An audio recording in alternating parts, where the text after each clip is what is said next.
So what I'm going to do now is I'm going to read you the whole first chapter. I know some of you guys have started it, but if you haven't started it, this is just, I don't need any, it's just the beginning. Takes me about 7 minutes to read, so don't set a stopwatch, but all right. I'm also going to stand up. Far away from you. Things were falling apart at the nursing home in Pondville, a small town in the armpit of Massachusetts. There was a leak in the roof in the left wing, and water came down the walls when it rained. The food was terrible, but that wasn't new. The staff kept quitting. The pay was shit. People were dying all the time, but that was to be expected in this line of work. And just that morning, Dr. Gus found the resident nursing home cat in his office, curled up on the keyboard like a fat loaf of bread. Shoo, Dr. Gus said, but the cat would not budge. I'm 57, he told Pancakes. Pancakes was the hospital's therapy cat. He was supposed to be in the rooms of the nursing home residents, comforting them. That was his job, to comfort people at their end. But Pancakes was not comforting the elderly residents, some of whom were quite sick not long to go. No, the cat was in Dr. Gus' office, and he would not budge from the keyboard. Dr. Gus had to answer emails and think about the budget. Pancakes was purring along with the whir of the computer monitor. Perhaps he likes the heat of the computer. Dr. Gus reasoned, that must be it. I'm 57. He said again. Dr. Gus was a short man with very bushy eyebrows and no hair left on his head. He wore a St. Michael's pendant around his neck, which was supposed to protect him. Pancakes kept purring. A bit of drool fell onto the keyboard. Pancakes drooled when he was content. That was enough for Dr. Gus, who picked Pancakes up by the middle and carried him down the hall, arms straight, trying to keep the cat as far away from his body as possible. He marched the cat to the common room where an arts and crafts class was underway. The residents were making butterflies out of markers, clothespins, and coffee filters. Here, Dr. Gus said, dropping Pancakes in the middle of the room. Have your pick. He gestured at the room full of residents, all of them over 80. Instead, Pancakes scaled the bookshelf and once on top, turned and hissed.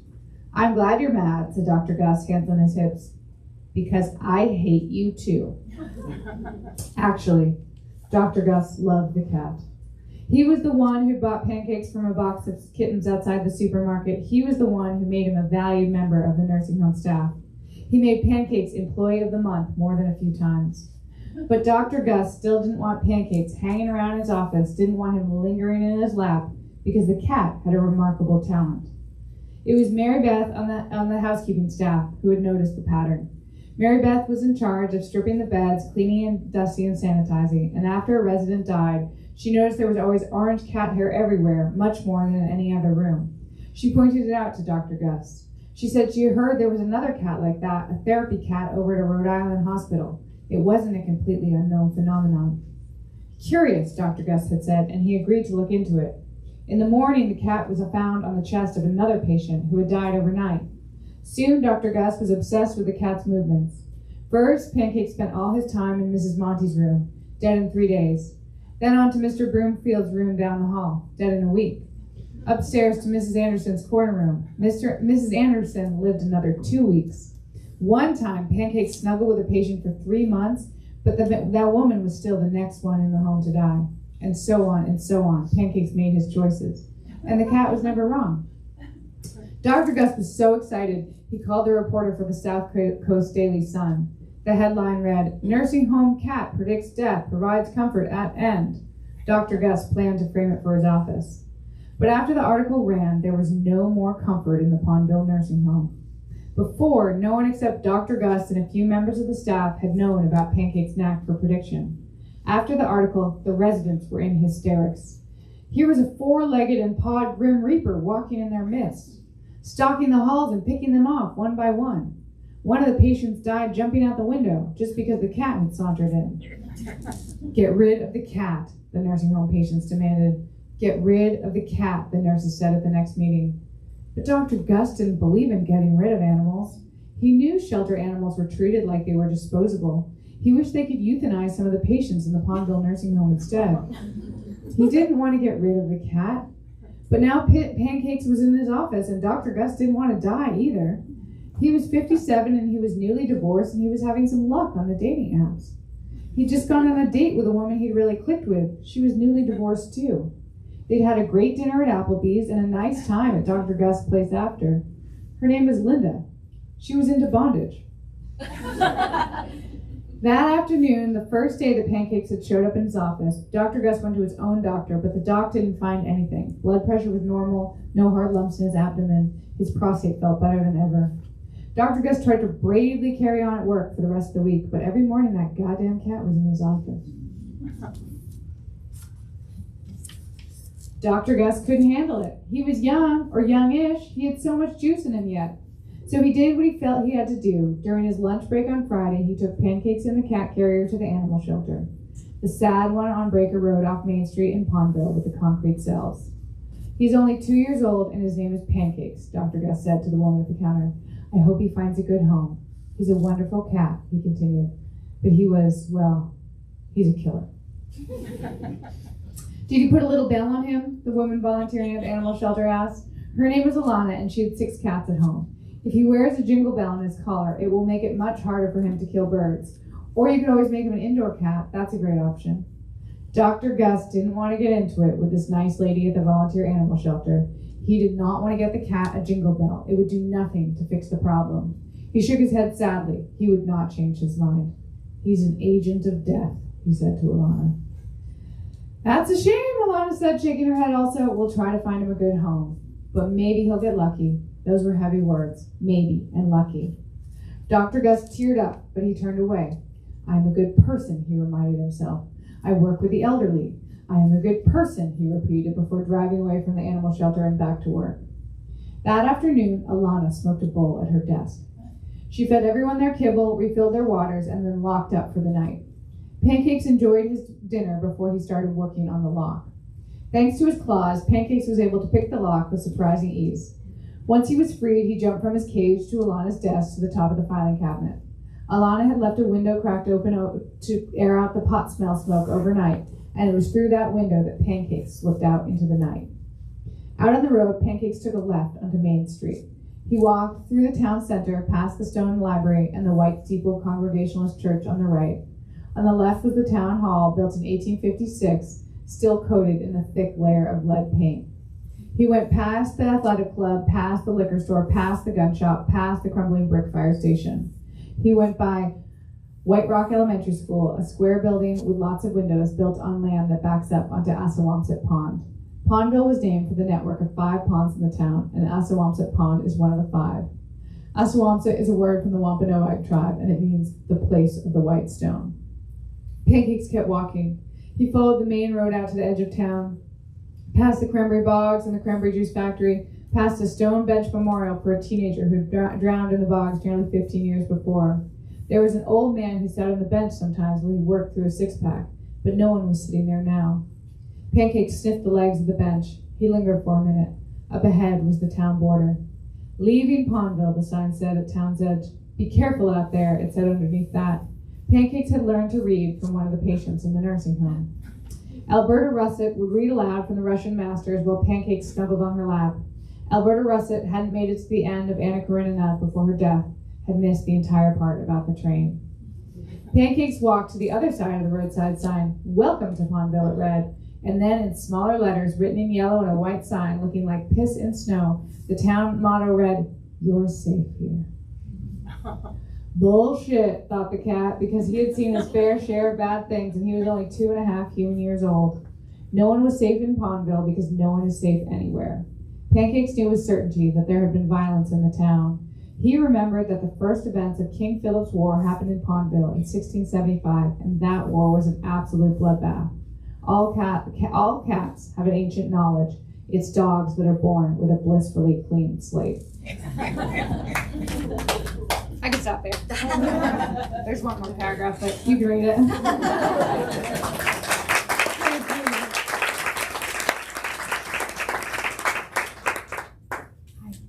Hi, I'm Sarah Dessen, and I'm such a fan that I'm a little starstruck. And I, like you, just really want to hear Annie talk, so I'm not going to do a lot other than sort of ask her, as a fan, some of my questions.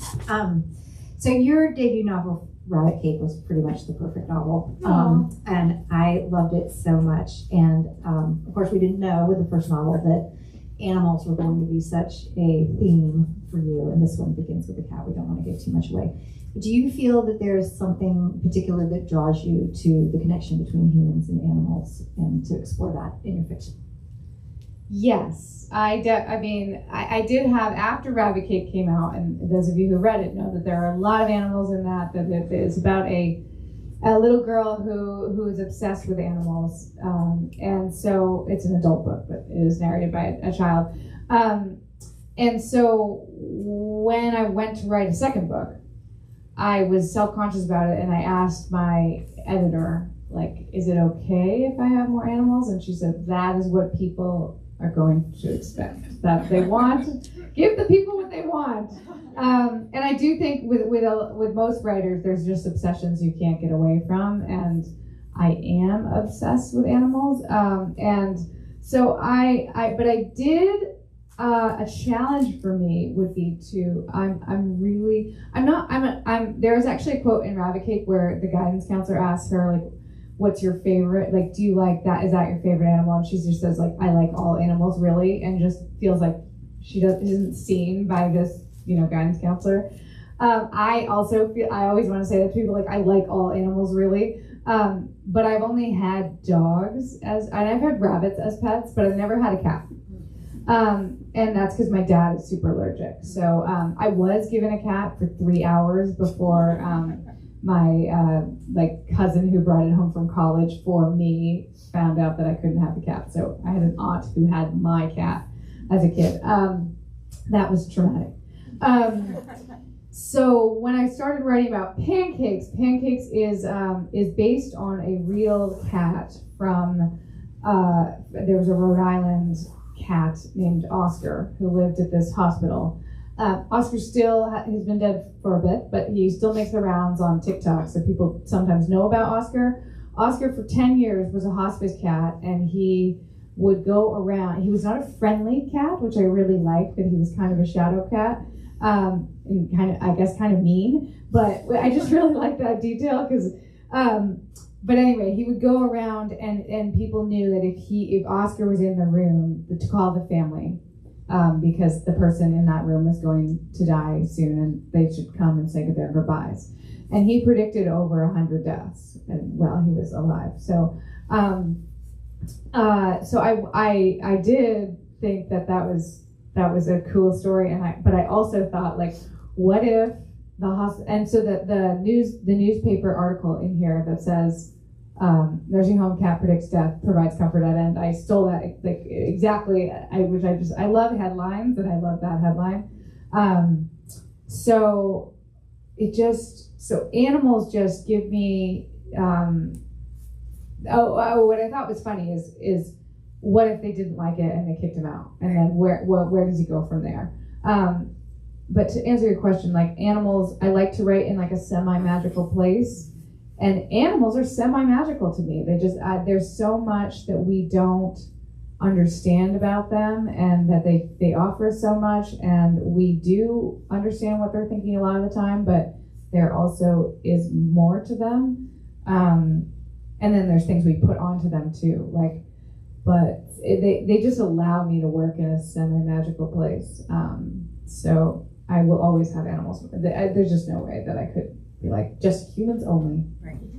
Well, it's funny because I did have, in case we needed them, I had some lightning round questions, and one of them was, what is your favorite animal? So now I'm not going to ask that question. I almost had to pull out my pen and write that down. Okay, so again, I'm asking as fan. So in your second book, there is this beautiful paragraph, and I can't remember what pages it's on, but it's where the town collectively is sort of, somebody says, wouldn't it be wonderful if there was people out there that were always looking out for us, and they said, we're here. Oh my gosh, I have a picture of this paragraph on my phone. I look at it on a regular basis. So, so beautifully written, so amazing. And I do feel like it's another theme in these three books, is this sort of Greek chorus of the town. In the other book, it's literally like the voices of the town. And this one, it's more sort of just this voice of the community, and people keep coming up in different ways. And leading into that, there is a lot of darkness into this book also within the town. So I wanted you to just, if you would, speak a little bit about small towns and your experience with that. And then I have another question for you after that. So. Okay. That's such a great question. I feel like it's awesome to be interviewed by you and that you read all 3 of my books. It's just very cool to me. Small towns, I pretty much, like, I live in a small town now. I live in Lakeville, Massachusetts. So very cleverly, I was like, Pondville, no one will they'll never catch me. So Lakeville, I've always loved small towns. I grew up in not a small town. I grew up in a suburb, Newton, Massachusetts. Everyone knows someone from Newton. But Newton does have like villages, so it felt like a small town.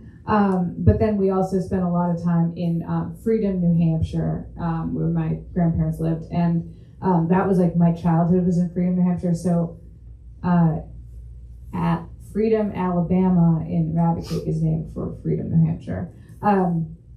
And this small town, and then I guess the question about the lot of darkness, people ask me like, why is there so much darkness in this book? Why is there so much, why is there a body count that's so high? For those of you who read the book. And that is because of like my experience going into writing this book was, I was living in Providence, small city, not a small town. And we had lived in Providence for 4 like happy years. And then we moved. What happened was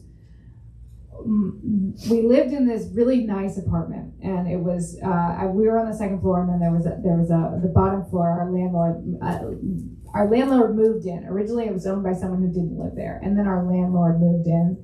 And I have like an extreme fear of authority. So my landlord moving into the apartment below me was just about like the worst thing that could happen to me. So what would happen is my landlord would be out gardening, and I'd be like, too bad I can't go outside today. That's a shame. And then I had a kid. And having a kid in that apartment with the landlord below me just was unbearable, because I was like, having a kid is so hard, and then you're feeling like you're inconvenienced. He did not have a kid. So I was like, my authority figure is judging me all the time, and I'm inconveniencing him, and it's just awful, and my anxiety is so high, and it's very much worse because I can just imagine him down there like shaking his fist at me.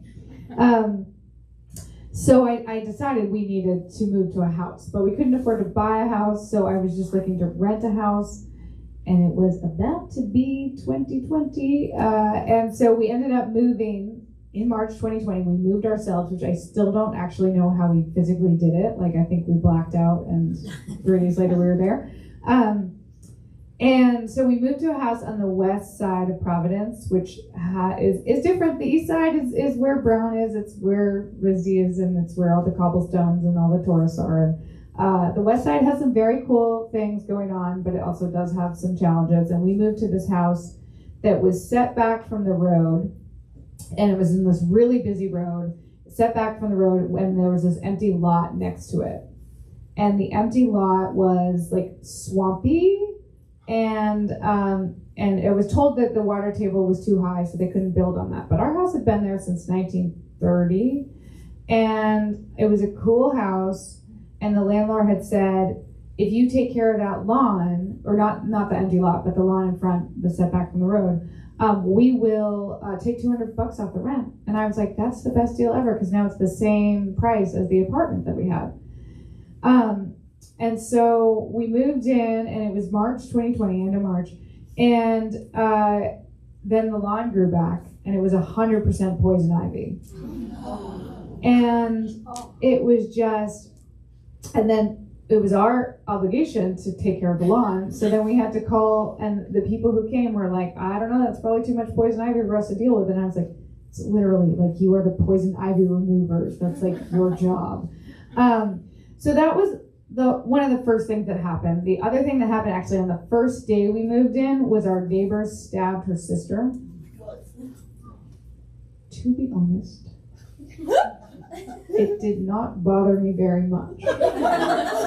It was like, that's a family argument. Like, that's just, sisters be sisters. Like, nothing to do with me. So I slept fine that night and I was like, no one can watch me here. I'm alone. I could fail at parenting. The only people that know that I'm bad at this is my husband, and who cares what he thinks? And so then what happened from there was just everything went wrong. So we had 2 basement floods, major basement floods. We had 2 gas leaks. We had black mold on my daughter's behind her crib. We tested the water for lead. It was like, this water's mostly lead and very little water. It was just thing after thing, and then the rats got in our car. And the rats chewed up like all of the engine of the Honda Fit. And Geico said, and I quote, they said, but the car didn't explode. And I was like, but it will. Like, it's waiting. You can drive it around the block and it will explode.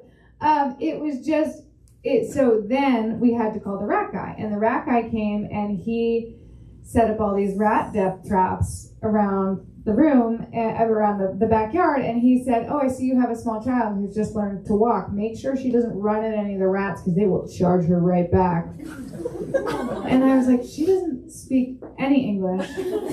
She doesn't listen to anything I say. There's just I have no control over this child, whether or not she runs at the rat. And then he said, you got to cut down that mulberry tree because the mulberry tree is what's bringing the rats to the yard. So we cut down, we call it the tree guy. The tree guy comes to cut down the mulberry tree. We do not own this house, right? We cut down the mulberry tree and he says, oh, that tree, those are all gonna fall in your house. Then 3 days later, a tree does fall in our neighbor's yard. We're like, he's a professional. He knows the tree guy, like trust the tree guy. And so then from there, it was just, we were like, felt so chased by, and we were also in our backyard, we could see, like, I mean, this is what everyone was going through, but we could see the Stop and Shop COVID testing line. So we could always, and we were in our backyard trying to relax, we could see the people in hazmat suits. And then a teenager drove into a telephone pole at the base of our driveway and died at 4 a.m. And his family would come out every night. This just died. Here, take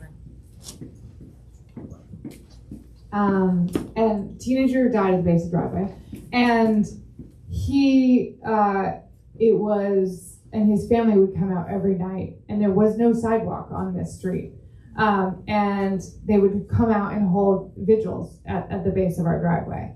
And I just felt like I did feel like chased by death. It just felt like it was everywhere, and my parenting anxiety was so high, and everything just felt so bad. And I was like, all I can think of is that we have to leave this house. That's like, there's a lot of ways I don't know how to make my life better, but I'm pretty sure that will do it. So we cut and run. We broke our lease, and I went on Zillow, and I was like, where can we rent another house? And there was nothing to rent in Providence, but my husband still had to work in Providence, so I had this radius, and so we ended up moving to Lakeville, Massachusetts, which I had grown up in Massachusetts. I had never heard of Lakeville, Massachusetts. I never thought that I would live, even though I always liked small towns, I never thought that I would set down roots in a small town. So we went and rented this house, and when I got there, I was like, I'm safe here. And then I was like, fool me once. No, I'm not. No, I can still think of a million ways we could die in this house. And each one of them is stupider than the last, and any of them could happen. And I just felt like the anxiety was still really high. Like I couldn't actually let my guard down. And so then I thought, well, what I'm going to do is I'm going to write about this place, and I'm going to write about all my anxiety, every bad thing that I can imagine happening to a family. And I'm going to make it as funny as I can, because that's the way I cope with things. And so that was my goal going into the book, that I was going to make every single bad thing happen and make it as funny as possible. And then the last thing about the house is that I got an Instagram DM at some point, and it was from someone who had moved into the house after us. And I said, she had gotten some of my packages, and then she had figured out that she'd gone to my Instagram, and then she had seen a picture of my sister-in-law, and she went to high school with my sister-in-law. And so she said that she'd gotten a couple books in the mail, and then I said, well, are you filtering your water? And and I actually sent her another message later when I saw she was pregnant. I was like, really? Are you filtering your water? And anyway, she said to me, I do have a weird question for you. Did you ever have any paranormal experiences in this house? I was like, damn. Yeah. No, I did not. But yeah. I love that you addressed the darkness, because that was kind of, my next, what I was going to segue into was the idea of you do it so well that I think if there was another book, and again, no spoilers, but Tony and I, who works at Flyleaf, we're talking about, like, there's just a lot of death in this book, but for some reason, it isn't scary. I mean, maybe you were writing it scared, but it doesn't come across that way. It's more, I don't know, it's meaningful in this way that feels safe, which is, having listened to you tell the story, it's very interesting, and I love that idea. There also is a road trip in this book. So I was kind of curious into what led you, because I think writing about travel is really, really hard. I had a teacher at Carolina named Doris Betts, who some people here may remember, and she wrote a book that was it was about people taking a cross-country trip, and she said it's so hard. And I feel like you do it so well, and you break it up with these great destinations and everything. When you started the book, did you know exactly where they were going to be going? And that's sort of my bigger question, is how much did you plan and how much sort of fell into place? Was it one of those road trips that if the book itself is a road trip, like, did you plan, or did you kind of drive down the road and see what interested you? Yeah, that's such a great question. There's so many great questions in there. I knew it was going to be a road trip because from the beginning of I started writing about pancakes, and then I started writing about someone named PJ Holiday, who there's always one of my parents' friends in the audience. Hi. So PJ, yeah. So people in the know will know that my dad's name is Paul John Hartnett, and I often call him PJH, mostly when I'm making fun of him. So I wanted a PJH in here. So Paul John Halliday, Paul John Hartnett.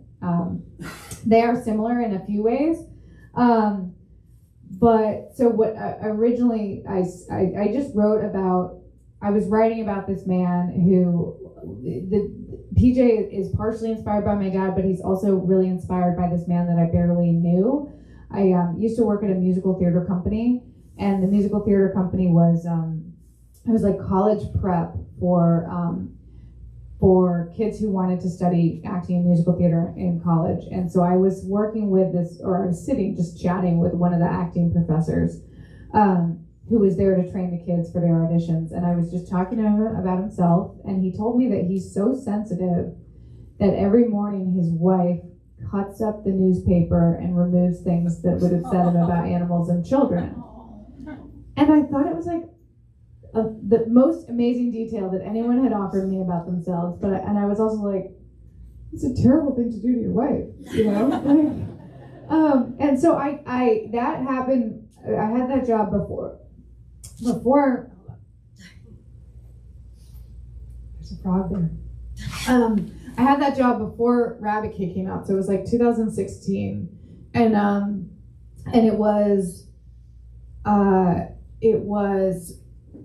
years before I did anything with it. So I just thought about that for years. So anyway, PJ was a character I started creating based on just thinking about someone reading the newspaper and having who would cut that up for him. And so it's a little different than in the book. You'll see how the newspaper gets cut up. But then I started thinking, so the real elevator pitch of the book is that PJ is reading the newspaper, and he sees in the newspaper an obituary for his high school friend, and he realizes that if that man is dead, then the woman that man married is single again.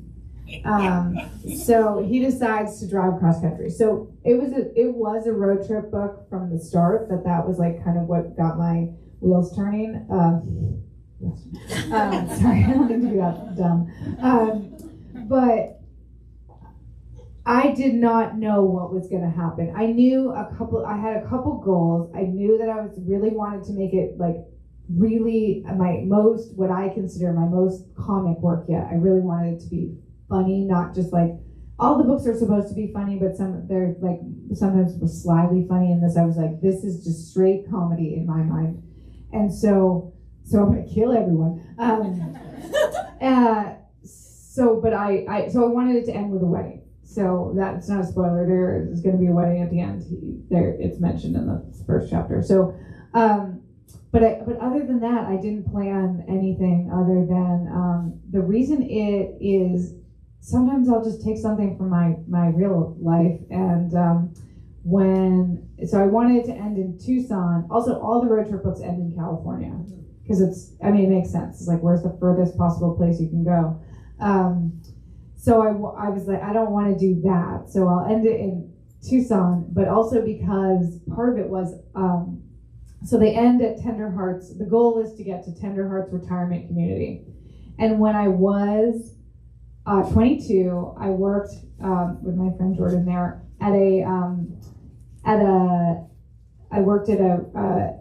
it was like an outdoor school, and we would go out like the staff would go out and do crazy things in the weekend. So one time, a group of us went to Arizona, from California to Arizona, and the goal was to skydive.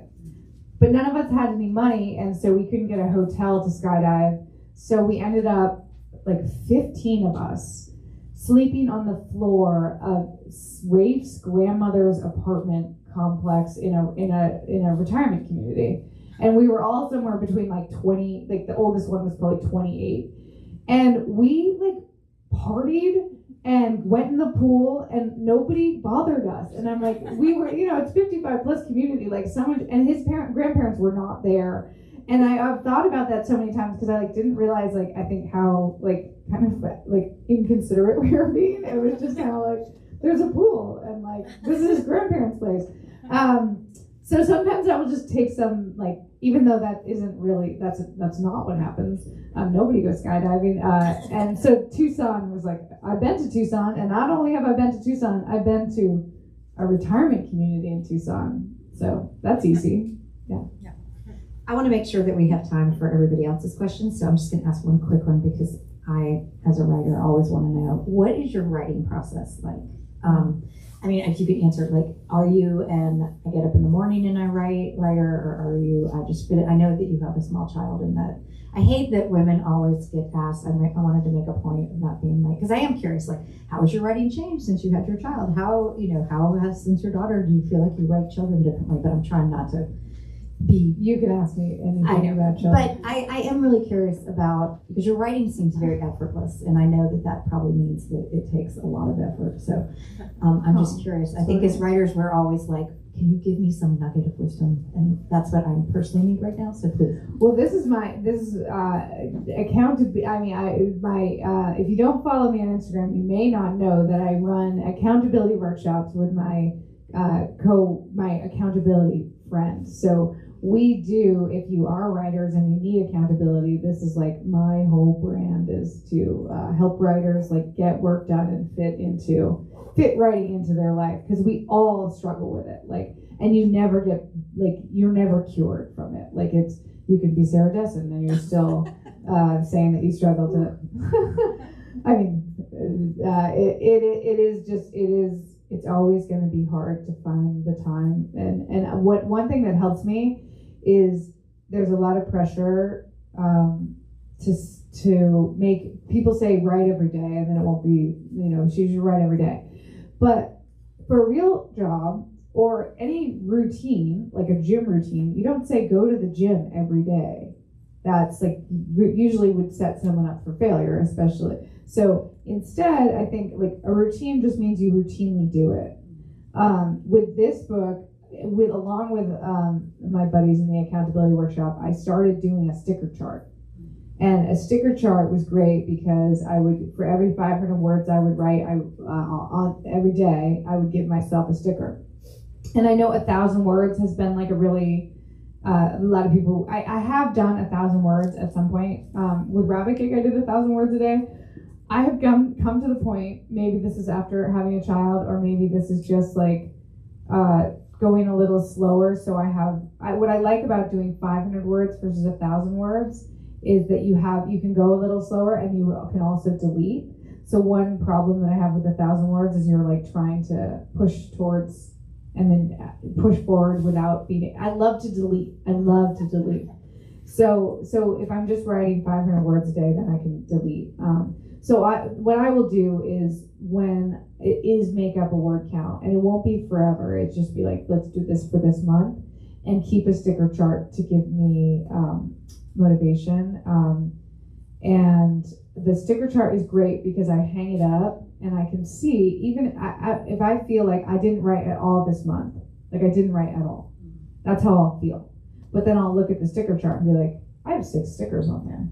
And then I'm like, so I did write this month. And then I feel it's easier for me to write again. Because if I'm just feeling like I don't write, I'm stuck, I don't know how to do it, I used to do it and now I can't do it. Like all these real feelings I've had. But then the sticker chart gives me that credit. And I also do love that Alan's in my accountability workshop. And so one time when I first started doing the sticker chart, one of our members said, no, Annie, your brain has just been rotted by your toddler. This isn't going to motivate us. And I was like, fair. And then someone else came to my defense and said, how do we motivate Americans to vote? We give them stickers. That's a really good point. Yeah. So that is a great answer, and thank you. And I would just say, as someone who is pushing themselves brutally through a revision right now, that is no fun at all, that I'm going to buy myself some stickers. I'd love to see your sticker chart. All right. Would somebody else like to ask a question? I think you guys probably have great questions. Go ahead. So I wanted to pull the thread a little bit on your answer about your writing process. If you like to delete and you do find that you like to write a little bit more slowly to begin with, does that help you in the revision processes and all of the edits? I always heard such terrible things about the editing process. Do you find that you don't have to edit as much because you're doing it as you go? So the woman in front of you is my agent, and she's like trying not to laugh her ass off.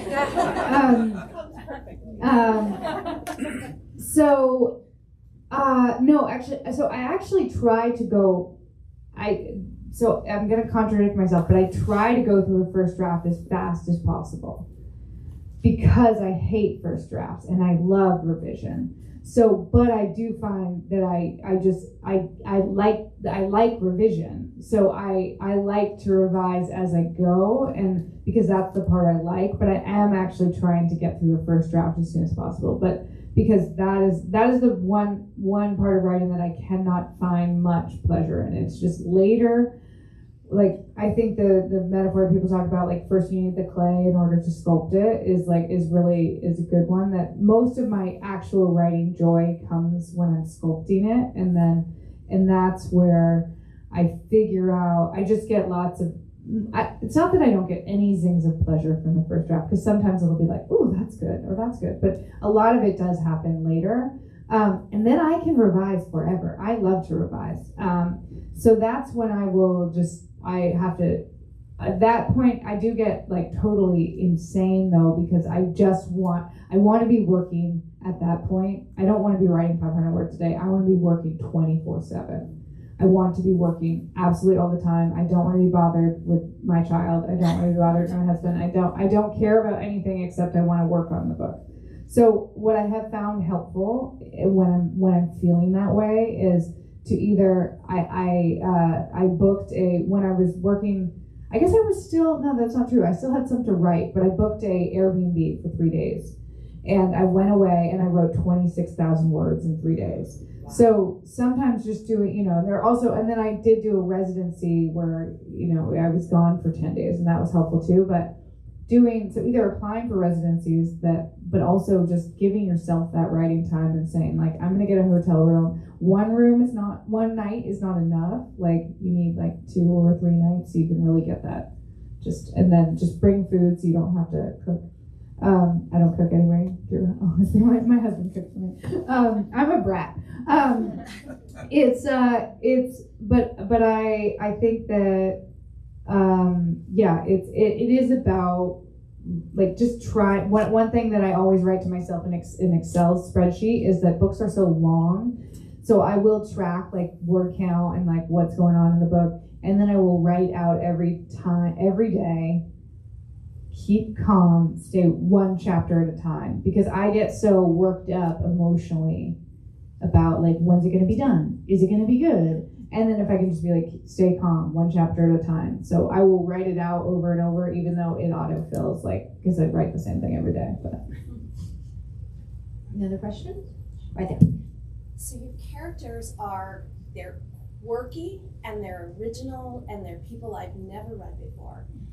And writing is such a solitary experience. So you obviously observe people. So I'm wondering, like in your real life, how do you put yourself in the way of these incredibly strange, flawed, interesting, funny people, while most of your life must be more introverted?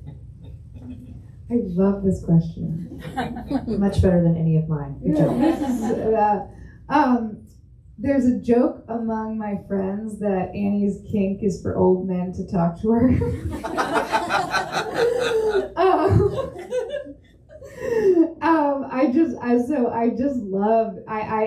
I do think that I love to talk to strangers. I do love to talk to strangers, and like, with the person who DM'd me on Instagram and said, "Can I say something weird?" It's like, yes, please, thank you. So I don't know what it is. I definitely like I definitely attracted. But sometimes it's also, I do think that like anyone who's had a childhood like can pretty much create characters and plot. But also one way that I create a character is not actually from taking the old man that talks to me in the supermarket and putting him on the page. It's like taking someone from my real life, like taking PJH and putting him in a book and taking some of the things about him that interest me, things I find about him to be complicated and contradict each other, and some of my emotions about him sometimes, or things I love about him, like all the things. But I can't just write about my dad.